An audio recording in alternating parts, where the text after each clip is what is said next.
Vijaybhai boss પૂર્વ ધારાસભ્ય ઉના આજરોજ તાજેતરમાં દિલ્હી કોર્ટ દ્વારા સોનિયા ગાંધી અને રાહુલ ગાંધીની સામે જે ઈડી દ્વારા જે કેસ કરવામાં આવેલો નોંધવામાં અને દિલ્હીની કોર્ટમાં જે કેસ ચાલતો હતો, સમગ્ર ભારત દેશ જાણે છે કે સત્તા પક્ષ તરફથી એન કેન પ્રકારે વિરોધ પક્ષના નેતાઓને ટાર્ગેટ કરીને ઈડી દ્વારા સીબીઆઈ દ્વારા હેરાન પરેશાન કરીને માનસિક રીતે ટોર્ચર કરવા માટે અને એમને પ્રેશર અને દબાવવા માટે થઈને ઈડીનો ઉપયોગ અને સીબીઆઈનો ગેરઉપયોગ જે ન્યાયિક સંસ્થાઓ છે, બંધારણીય જે સંસ્થાઓ છે એનો ગેરઉપયોગ કરીને વિરોધ પક્ષના નેતાઓને ટાર્ગેટ બનીને જે હેરાન કરવામાં આવતા હતા અને છેલ્લા 6 વર્ષથી નેશનલ હેરાન કેસ જે ચાલતો હતો એ કેસ કોર્ટે જે જજમેન્ટ આપ્યું છે એમાં જણાવ્યું છે કે આ કેસ બનતો જ નથી અને આખો કેસ જે છે એ રદ કર્યો છે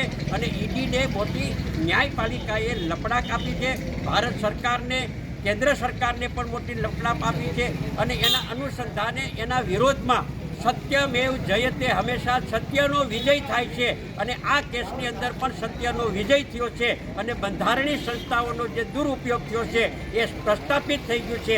એના વિરોધમાં આજે ગીર સોમનાથ જિલ્લા કોંગ્રેસ પરિવાર દ્વારા સૂત્રોચ્ચાર સાથે, સત્યમેવ જયના સૂત્રોચ્ચાર સાથે ભાજપના કાર્યાલય પાસે જઈ અને સત્યનો વિજય થયો છે એ સૂત્રોચ્ચાર અને નારા સાથે અમે ત્યાં વિરોધ પ્રદર્શન કરવા માટે ગયેલા. અમને ત્યાં સુધી પહોંચવા ન દીધા. ગીર સોમનાથ જિલ્લા પોલીસ દ્વારા અમારી ધરપકડ કરી આજ વેરાવળ સિટી પોલીસ સ્ટેશનની અંદર કોંગ્રેસના આગેવાનોને લઈ આવ્યા છે.